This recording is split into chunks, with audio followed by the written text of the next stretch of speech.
அனைவருக்கும் வணக்கம். இந்த பதிவில் நம்ம எதை பற்றி பார்க்க போகிறோன்னு தெரிஞ்சுக்கிறதுக்கு முன்னாடி மறக்காமல் நம்ம சேனலை சப்ஸ்கிரைப் பண்ணிக்கோங்க.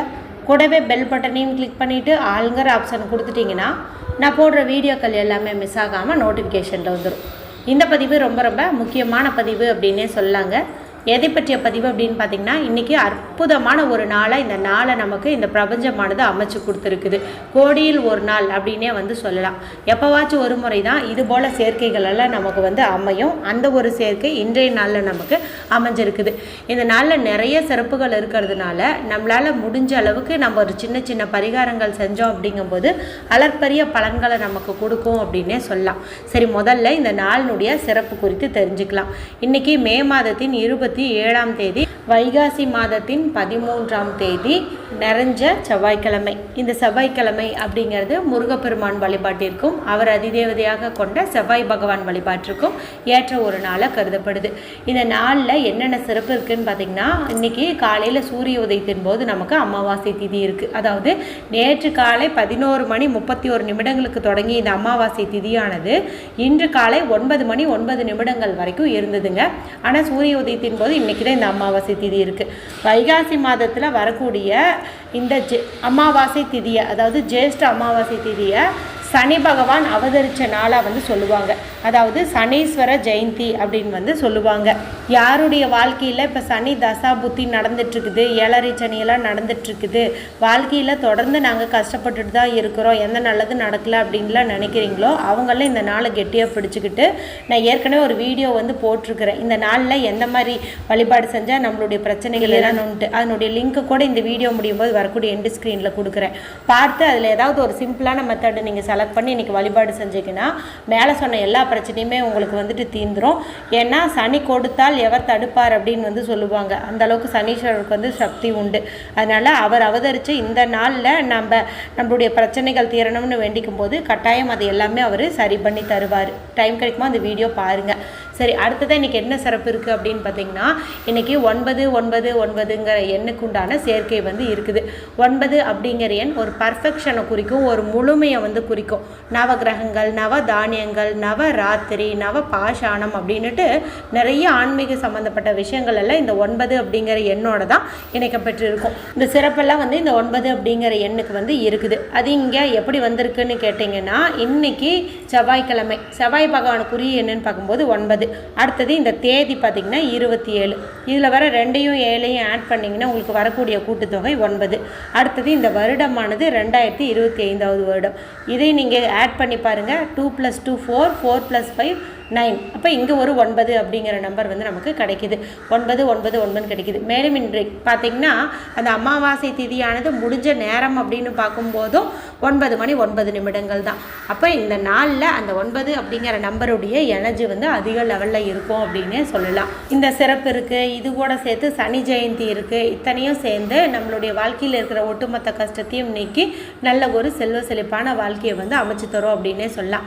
இப்போ நான் சொல்லக்கூடிய இந்த பரிகாரமானது எந்த சூழ்நிலையில் இருந்தாலும் எல்லாராலையும் ஈஸியாக செய்கிற மாதிரி ஒரு பரிகாரமாக தான் இருக்க போகுது. அதனால் பெண்கள் இதை பீரியட்ஸ் டைமில் செய்யலாமா, பிறப்பிறப்பு தீட்டு இருந்தால் செய்யலாமா அப்படின்ட்டுலாம் நீங்கள் போட்டு குழப்பிட்டே இருக்க வேணாம். எந்த ரூல்ஸ் அண்ட் ரெஸ்ட்ரிக்ஷன்ஸுமே கிடையாது.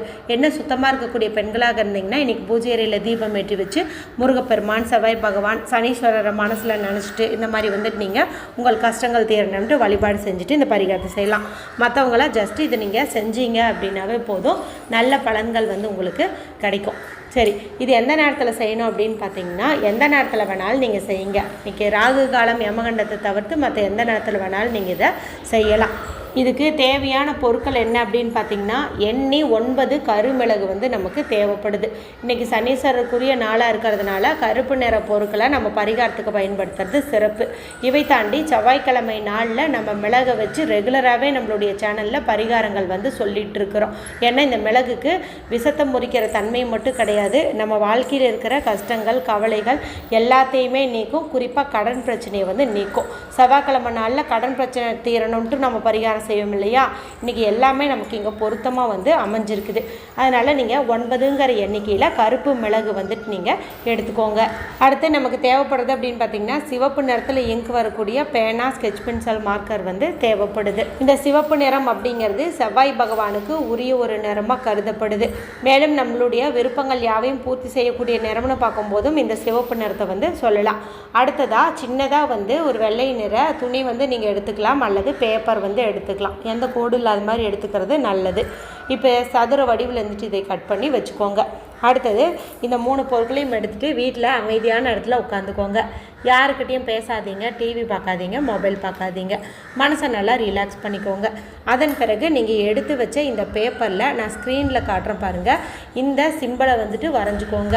இது நம்மளுக்கு இருக்கக்கூடிய கஷ்டங்கள், கவலைகள், குறிப்பாக கடன் பிரச்சனை எல்லாத்தையுமே நீக்கக்கூடிய அற்புதமான சிம்பல். நீங்கள் துணியில் வரைஞ்சிக்கிட்டாலும் சரி, இல்லை பேப்பரில் வரைஞ்சிக்கிட்டாலும் சரி, இந்த சிம்பலை வந்துட்டு நீங்கள் வரைஞ்சிக்கோங்க. அடுத்ததாக 9 மிளகு எடுத்துக்க சொன்னேன் இல்லையா, அதை உங்களுடைய இடது உள்ளங்கையில் வச்சுக்கோங்க. இப்போது அந்த உள்ளங்கையில் வச்ச அந்த மிளகு கிட்ட உங்களுடைய வாய்ப்பகுதியை கொண்டு போயிட்டு உங்களுடைய கஷ்டங்கள் என்னென்னவெல்லாம் இருக்குதோ அதெல்லாம் தீரணும்னு சொல்லி இந்த மிளகு கிட்ட நீங்கள் பேசுங்க. நீங்கள் பேசுகிறது எல்லாம் இது உட்கரகிச்சு வச்சுக்கோ.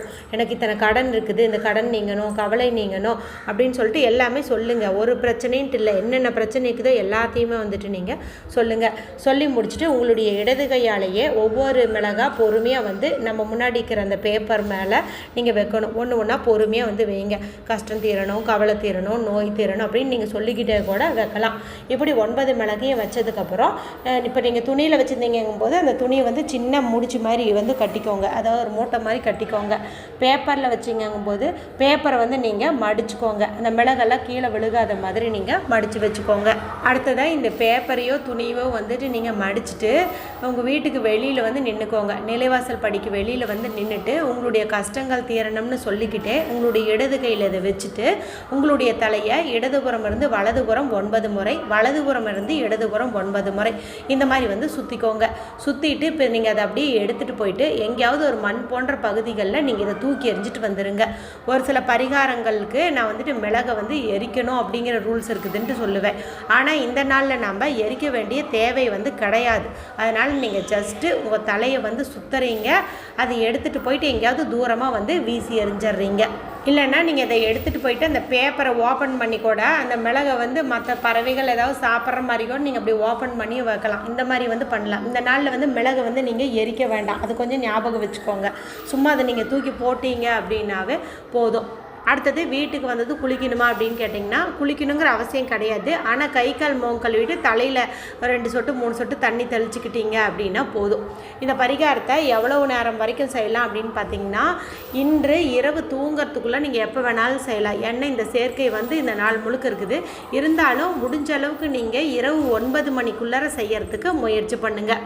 இந்த இடத்துல நம்ம பெருசாக எதுவுமே பண்ண போகிறது கிடையாது. எது கற்பூரம் வச்சு எரிக்கிறது அதெல்லாம் எதுவுமே கிடையாது. ஜஸ்ட் இது எடுக்கிறோம், நான் சொல்கிற சிம்பலை வரைகிறீங்க, உங்கள் தலையை சுற்றுறீங்க, கொண்டு போய் போட்டுட்டு வந்துடுறீங்க, இவ்வளவே தான். ஆனால் இதனால் கிடைக்கக்கூடிய பலன்கள்னு பார்க்கும்போது அற்புதமான பலன்கள் வந்து உங்களுக்கு கிடைக்கும். நம்பிக்கையோடு செஞ்சு பலனடையுங்க. வீடியோ குறித்து உங்களுக்கு ஏதாவது சந்தேகங்கள் இருந்தால் கமெண்ட் பண்ணுங்கள். பிடிச்சிருந்தா மற்றவங்களோட ஷேர் பண்ணுங்கள், லைக் பண்ணுங்கள். மற்றும் ஒரு பயனுள்ள பதிவில் உங்களை சந்திக்கிறேன். நன்றி, வணக்கம்.